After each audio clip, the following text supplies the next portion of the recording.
Hola, vamos a ver el día de hoy el tema de distribuciones muestrales.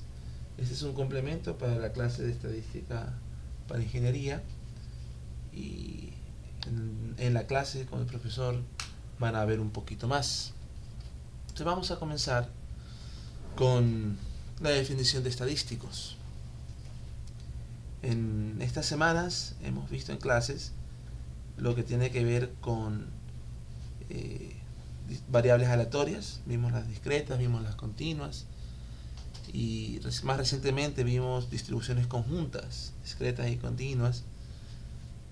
Y vamos a hablar ahora de variables que tienen una distribución conjunta, pero vamos a hablar de una secuencia de variables, o una sucesión de variables. Tengo aquí x1, x2 hasta xn, tengo n variables que vamos a suponer que son independientes, es decir, su función de distribución conjunta es el producto de las marginales. Además de eso, vamos a suponer que son idénticamente distribuidas. Eso quiere decir que las funciones de distribución marginales de las n son la misma. Todos tienen la misma función de distribución marginal. Por ejemplo, pudiéramos decir todas son Poisson, no todas son uniforme, o todas son beta, etc. Esto es lo que típicamente en estadística le llamamos muestra, aunque una muestra es algo un poco más general, ¿no? Vamos a concentrarnos en este tipo de variables aleatorias o de secuencias. Ahora, cuando usted tiene estas n variables aleatorias, puede definir distintos estadísticos. Por ejemplo, uno pudiera definir la media aritmética, x barra, 1 sobre n por la suma. Y note una cosa, ¿no? Si x1 es una variable aleatoria, x2 es variable aleatoria, xn es variable aleatoria, la suma también es una variable aleatoria, la media aritmética también es una variable aleatoria. La varianza muestral. La varianza muestral, la suma de xi menos x barra al cuadrado, dividido para n menos 1. Estos estadísticos vimos las primeras semanas de clase, si ustedes recuerdan. Y este s cuadrado, calculado a partir de estas variables aleatorias, también es una variable aleatoria. ¿Se acuerdan los estadísticos de orden? Cogíamos los datos originales y los ordenábamos de menor a mayor. Al ordenarlos quedaban con la notación paréntesis, ¿no? x1, xn. El mínimo, ese es un estadístico. Simplemente cojo de todos los valores el menor. El máximo, otro estadístico. La mediana, otro estadístico, que es el estadístico de orden en la posición n más 1 sobre 2. O por ejemplo el primer cuartil, el estadístico de orden en la posición n más 1 sobre 4. Entonces tenemos distintos estadísticos. Lo que vamos a ver ahora es que cada uno de estos estadísticos tiene su propia distribución de probabilidad. Estas distribuciones les solemos conocer como distribuciones muestrales. Vamos a hacer un ejemplo. Vamos a suponer que tenemos una variable aleatoria x con una función de distribución discreta. Una variable aleatoria es discreta, la que está aquí. Y vamos a suponer que x toma los valores de 1, 2, 3 y 4 con probabilidades .2, .3, .1, .4. ¿Ok? Esa es la función de distribución de la variable aleatoria. Ahora, a partir de esta variable aleatoria podemos hacerlo o tomar lo que se llama una muestra. x1, x2, xn son I y D. ¿Se acuerda qué significa I y D? Independientes, idénticamente distribuidas. Y vamos a suponer que cada uno de ellos tiene la función de distribución f que he puesto ahí, la de este ejemplo. Es decir, cada una de ellas toma los valores de 1 al 4 con estas probabilidades. El hecho de que son independientes indica que la función de distribución conjunta es el producto de las marginales. Y de hecho que implica o que son idénticamente distribuidas, note que las marginales no le he puesto subíndice, porque todas las marginales aquí son iguales a la que está arriba. Por ejemplo, con n igual 2, como cada x tiene 4 valores distintos y se combina con los 4 valores de la otra x, yo tendría 16 muestras distintas. Y la función de distribución o la probabilidad de cada muestra x igual a x1 y x2 igual a x2, lo puedo calcular haciendo el producto de las marginales. Yo voy a hacer un ejemplo de eso en la siguiente diapositiva. Con n igual 3, como cada x tiene 4 posibilidades, tendría 64 muestras distintas. Y en ese caso la función de distribución conjunta, producto de las marginales, porque son independientes, todos tienen la misma marginal porque son idénticamente distribuidas. Entonces recuerda estos números, ¿no? Punto 2, punto 3, punto 1, punto 4. Porque fíjense aquí, en esta tabla he puesto todas las muestras posibles de tamaño 2. Es decir, aquí tomo n igual 2. ¿Y qué pudiera hacer? Pudiera hacer que el primer valor salga 1 y el segundo salga 1. Pudiera ser que el primero salga 2 y el segundo 1, etcétera, ¿no? Por ejemplo, la octava muestra, el primero sale 4 y el segundo sale 2. En total hay 16 muestras distintas. Y cada muestra tiene su probabilidad. Por ejemplo, ¿se acuerda que la probabilidad de que x1 sea 1 es 0.2? La probabilidad de que x2 sea 1 es 0.2. Como son independientes, la probabilidad de que x1 sea 1 y x2 es 0.2, sea 1, es el producto. 0.2 por 0.2 es 0.04. Entonces 0.04 es la probabilidad de la muestra 1, 1, la probabilidad de la primera muestra. Por ejemplo, la quinta muestra, 1, 2, tiene probabilidad 0.2 por 0.3, 0.06. O la segunda muestra, 2, 1, probabilidad 0.3 por 0.2, 0.06.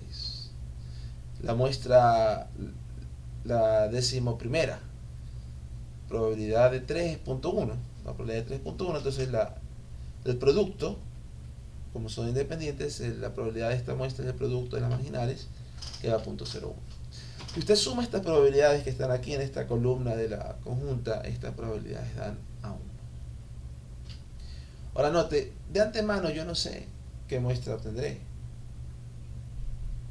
Yo voy a obtener una de esas muestras, pero no sé cuál va a ser. Si es la primera muestra, y yo calculo x barra, ¿cuánto me va a dar x barra? Me va a dar 1.0. Si yo calcularé x barra, pero yo hubiera obtenido la segunda muestra, ¿cuánto me hubiera dado x barra? 1.5, porque es el promedio de 2 más 1 dividido para 2. Entonces, x barra no siempre da el mismo resultado, ¿sí? X barra da distinto para distintas muestras. Y como cada muestra tiene su propia probabilidad, x barra también tiene una función de distribución de probabilidad.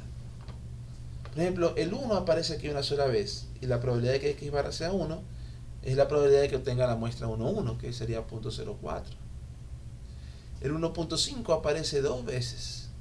Aparece en la segunda muestra y en la quinta muestra, ambas con probabilidad 0.06. Entonces la probabilidad de que x barra sea 1.5 es 0.06 más 0.06, 0.12. ¿Cuál es la probabilidad de que x barra sea 2? Note que x barra 2 aparece en la tercera muestra, que tiene probabilidad 0.02, en la sexta muestra, que tiene probabilidad 0.09, y en la novena muestra, que tiene probabilidad 0.02. Si yo sumo 0.02 más 0.09 más 0.02, me da que la probabilidad de que x barra sea 2 es 0.13. Note, x barra da distintos valores. No siempre x barra da el mismo valor. En distintas muestras x barra me da distintos valores, cada uno con su propia probabilidad. Ahora claro, yo he calculado x barra, pero bien hubiera podido calcular otros estadísticos. Por ejemplo, S cuadrado. La varianza muestral en la primera muestra da 0. Igual que en la sexta muestra también da 0, ¿no? Y en la decimoprimera muestra también da 0. Y así. Por ejemplo, la varianza en la cuarta muestra da 4.5 y en la decimotercera muestra también da 4.5. Entonces la varianza también es distinta en distintas muestras. Y cada una de estas muestras tiene una probabilidad, por ende yo puedo calcular una distribución de probabilidades de la varianza. Como, por ejemplo, la probabilidad de que la varianza sea 0, tendría que sumar las probabilidades de las muestras donde la varianza da 0. El mínimo, por ejemplo, en la primera muestra el mínimo es 1. Es más, en las primeras 5 muestras el mínimo es 1. En la muestra 6, 7 y 8 el mínimo es 2. En la novena muestra el mínimo es otra vez 1. En la decimotercera muestra el mínimo es otra vez 1. Entonces estos son los valores que toma el mínimo. Y acá están los valores que toma el máximo. He puesto la mediana, pero en este caso como n es igual a 2, en SPAR la mediana sería el promedio de los valores centrales. En este caso la mediana da exactamente igual a la media. Entonces va a tener la misma distribución que la media. Ahora, a partir de esto, hice los cálculos acá aparte. Aquí está la distribución de x barra para n igual 2. Ya la teníamos eso temprano. Note que x barra no siempre toma el mismo valor. Eso quiero enfatizarlo. Algunos confunden x barra con mu. Y he visto en más de un examen que ponen que x barra es igual a mu. Mu es un valor constante que no varía, que es una característica, ya mismo vamos a ver qué tiene que ver con x barra. Pero mu es una constante, no es una variable aleatoria. X barra es una variable aleatoria. Usted toma una muestra y le puede salir una x barra, y si toma una muestra distinta, le va a salir otro x barra distinto. ¿Sí? Entonces, x barra es una variable aleatoria que tiene su propia función de probabilidad. Lo mismo que s cuadrado. S cuadrado no siempre da el mismo valor, en este caso es una variable aleatoria. El mínimo, no sé si comparó, antes teníamos la probabilidad de 1, creo que era punto 2, la de 2 era punto 3, la de 3, no recuerdo cuánto era, y creo que era punto 1, punto 4 aquí. La de mínimo no es lo mismo que la original. La de mínimo es más probable que dé 1 o 2. En cambio, la del máximo es más probable que dé 4, ¿no? Aunque el 2 tiene mayor probabilidad que el 3 y que el 1. Eso es porque el 3 tenía poca probabilidad para comenzar. Entonces, tenemos distribución del mínimo, distribución del máximo. Con n igual 3, los valores posibles que toma x barra son un poquito más, ¿no? Va desde 1 hasta 4, pero moviéndose en tercios. Y aquí están las distribuciones. ¿Qué es lo que hice? Hice las 64 muestras y aquí está el resumen. ¿Sí? No hice usando calculadora. Con n igual 3 la varianza ya no puede tomar 4.5 como temprano. Acá tomaba 4.5, ¿no? 0.5 de 2, 4.5. La varianza aquí toma 0, 1 tercio, 1, 4 tercios, 5 tercios y 3. Perdón, 1, 4 tercios, 7 tercios y 3. Entonces, estos son los valores que toma la varianza y aquí están sus probabilidades. Entonces, como vemos, cada estadístico que uno calcula a partir de una muestra tiene una función de distribución, una variable aleatoria. Ahora, ¿cuál es el problema? Con n igual 3, en este caso que tengo esta variable que solo toma 4 posibles valores, tendría 64 muestras distintas. Imagínense que va a tomar una muestra de una Poisson. La Poisson tiene infinitos posibles valores. Y es una muestra de tamaño 100. Entonces, en ese caso, hacer todas las muestras posibles resulta imposible. Entonces, vamos a ver... antes de lo que iba a decir. Continuemos con esto, ¿no? Características, ¿no? Ciertas características de la función. ¿Se acuerdan que la función original era punto 2, punto 3, punto 1, punto 4? Tomaba estos valores. Esta función original tiene una media mu, que es el valor esperado de x. Se calcula 1 por punto 2, más 2 por punto 3, más 3 por punto 1, más 4 por punto 4, es 2.7. Este mu no es x barra. Repito, ese mu no es x barra. Este mu es el promedio de esta variable original. ¿Sí? Asimismo, esta variable original tiene una varianza, que sería el valor esperado de x cuadrado, 1 al cuadrado por punto 2, 2 al cuadrado por punto 3, 3 al cuadrado por punto 1, 4 al cuadrado por punto 4, menos la media al cuadrado. La varianza de esta variable original es 1.41. Ahora, note que la media x barra ni siquiera puede dar 2.7. 2.7 en este caso particular ni siquiera está entre los valores posibles de x barra. Recuerde, x barra no es mu y no lo confunda. Entonces, esta es la distribución de x barra con n igual 2. Como x barra es variable aleatoria, también tiene su media, ¿no? Aquí están los valores posibles, las probabilidades. Usted calcula la media Y resulta que en este caso el valor esperado de x barra 2.7 coincide con el valor esperado de la variable original. Sin embargo, en la varianza, cuando yo hago el valor esperado del cuadrado menos el promedio, la media al cuadrado, ya no coincide con la varianza original. De hecho, aquí la varianza de x barra da la mitad de la varianza original. ¿Será coincidencia que aquí las medias den iguales y la varianza de la x barra dé la mitad? No es coincidencia. Hay propiedades o características que se pueden probar en algunos estadísticos. Hay para el mínimo, para el máximo, para los cuartiles, la mediana, etc. Aquí vamos a concentrarnos ahorita en x barra y s cuadrado, que serán el foco en este curso. Entonces, algunas propiedades de x barra y s cuadrado. Vamos a suponer que f es una distribución de probabilidad con medida finita mu. Y esto que voy a decir a continuación se satisface tanto como para continuas como para discretas. Entonces vamos a suponer que tenemos una muestra de esta función de distribución.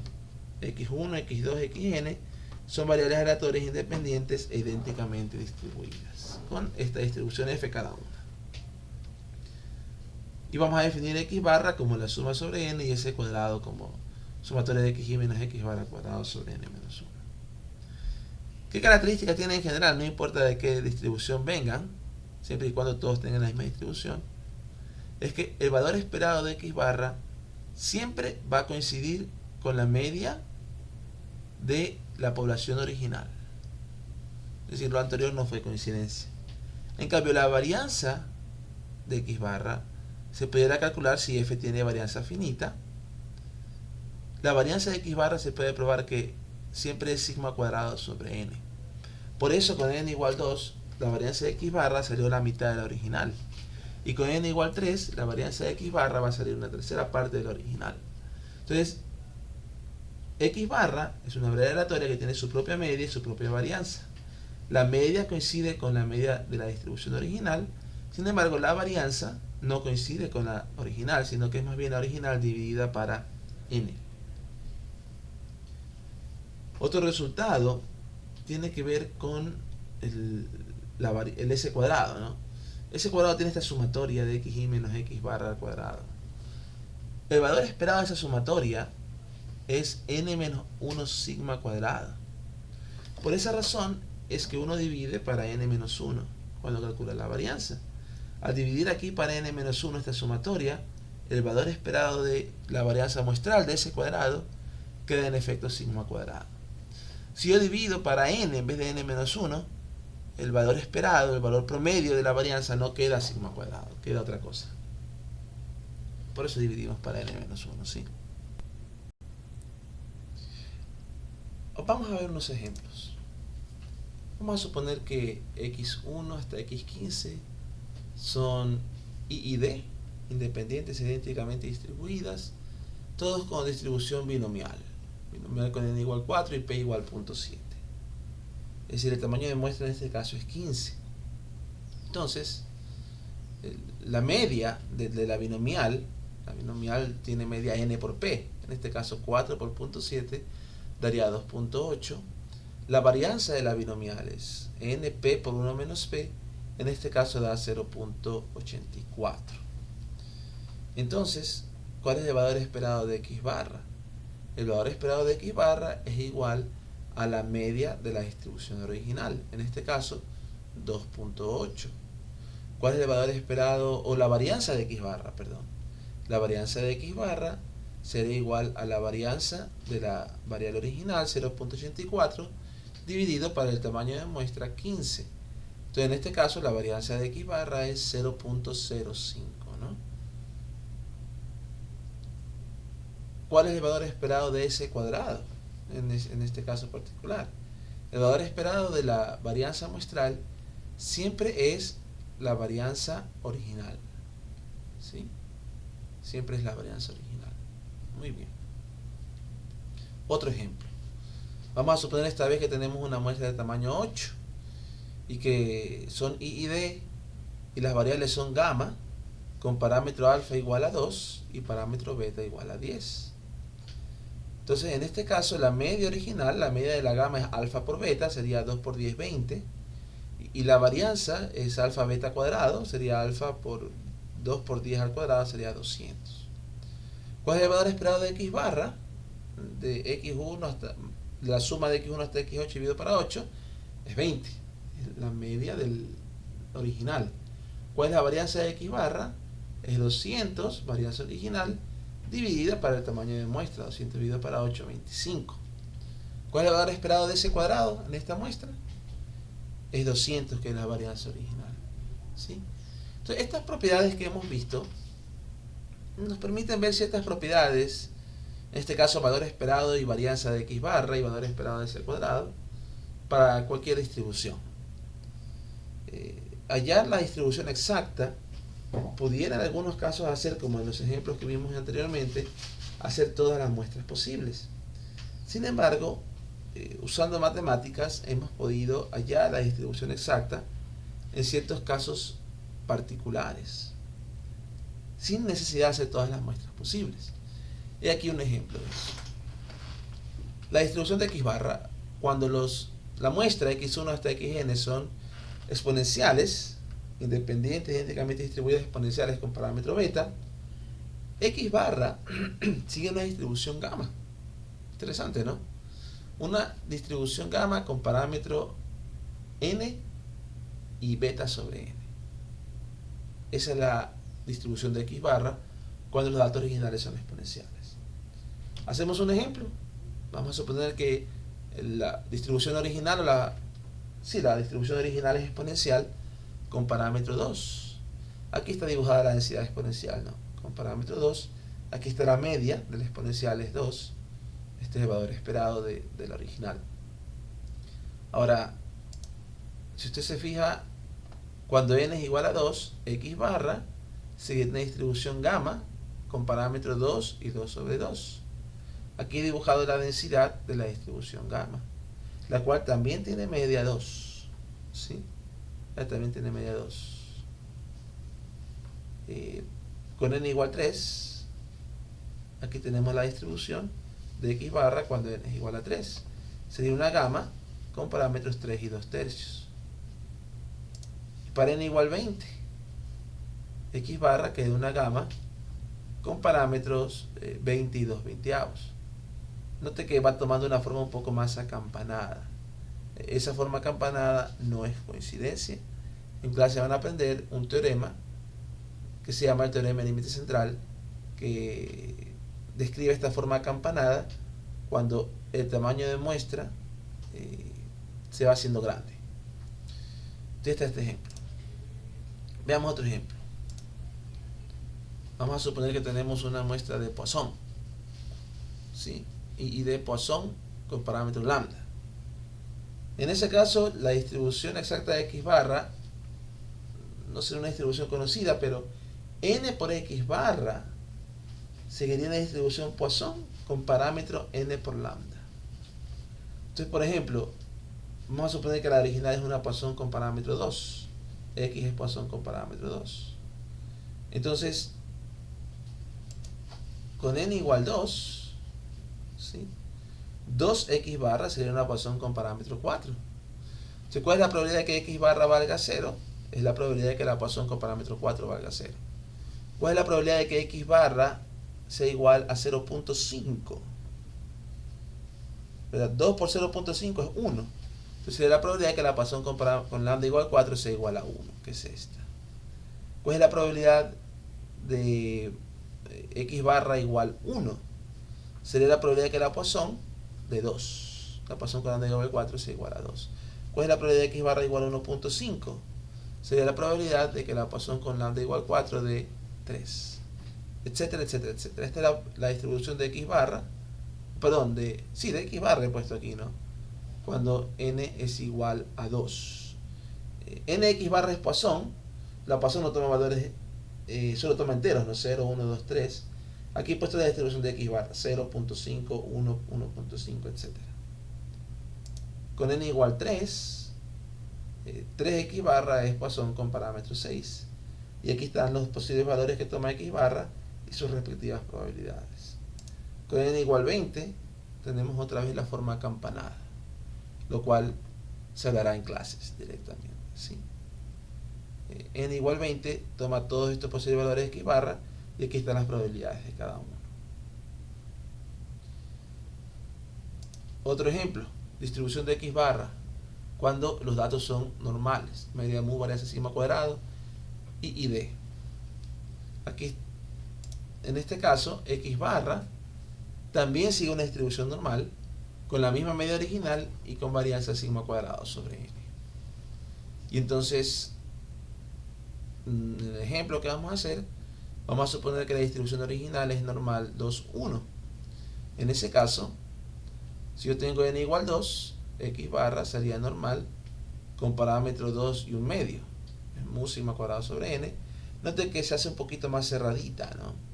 Con n igual 3 se va cerrando cada vez más, siempre alrededor de 2 porque 2 es su media. Con n igual 20 sale una normal bien cerradita alrededor de 2. La varianza va bajando, en vez de ser 1 como el original, es un 20avo. Por eso sale una normal bien cerradita que ya ni siquiera entró aquí. Es cerradita pero alta, ¿no? Esa es la distribución de x barra. La distribución de c cuadrado.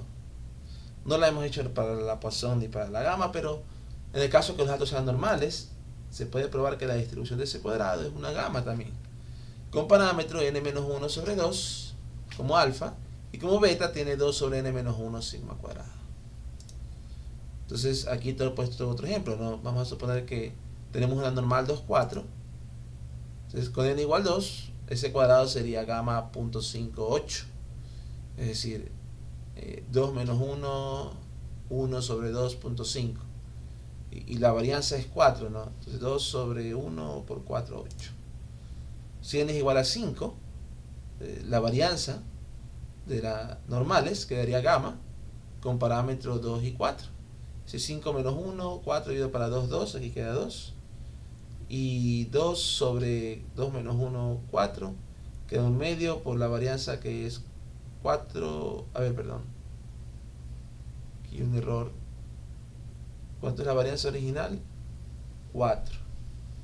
Aquí va 2 sobre 4. Aquí debería decir 2. Ya voy a corregir. Aquí debería decir 2. La varianza es gamma con parámetro 2, 2. Y en el caso de n igual 20, la varianza es gamma con parámetros 19 medios y 2 19avos por 4. ¿Sí? Un error en esta diapositiva, ya la voy a corregir. Entonces, hemos visto distribuciones muestrales para Poisson, para la gamma, para la exponencial, para la normal. Para la normal es una de las que más se utilizan y la vamos a utilizar bastante en este curso. Entonces, distribuciones muestral para muestras de la distribución normal, tenemos la g cuadrado, que es una gama especial, que la vamos a ver en clase, la distribución t, la distribución f, entre otras. Pero estas son las tres que vamos a ver. Más adelante también veremos en clases el teorema del límite central, el cual nos indica la distribución de x barra para muestras de cualquier distribución, sea binomial, binomial negativa, exponencial, gamma o lo que sea, pero cuando n tiende a infinito. Eso es lo interesante del teorema del límite central, cuando n tiende a infinito. La forma clásica, que es la que veremos en clase, requiere existencia de media y varianzas finitas. Y esa forma, que también veremos en clases, nos habla de la convergencia de x barra propiamente centrada y escalada a una distribución normal. Otras formas de teorema de límite central que no veremos en clases, formas más generales, no requieren que existencia de media ni varianza infinita. Y en esas formas la convergencia de x barra centrada y escalada ya no es a una distribución normal, sino que podría ser a una distribución llamada la distribución estable. La normal es un caso particular de una distribución estable, pero eso no es parte del curso. Sí mencionaré que la distribución estable aparece en aplicaciones financieras y en otros campos. Entonces, con este video espero que hayan visto varias cosas, ¿no? Una, que los estadísticos que uno calcula, los que ustedes calcularon la primera semana de clases, las estadísticas descriptivas, son variables aleatorias y tienen su propia función de distribución. 2, de que pudiera ser un poco largo hacerlo para cada posible función de distribución. Vimos en la que vimos de ejemplo, con n igual 2 tuvimos que hacer 16 muestras distintas, con n igual 3 tuvimos que hacer 64 muestras distintas. Hay resultados teóricos para ciertas distribuciones, pero ahorita estoy mencionando un resultado que veremos en detalle más adelante. Cuando n es grande, se pueden hacer ciertos resultados de manera teórica utilizando el teorema del límite central. Espero que hayan disfrutado del video. Cada uno verá con su propio profesor en clase más detalles sobre este tema de distribuciones muestrales. Hasta luego.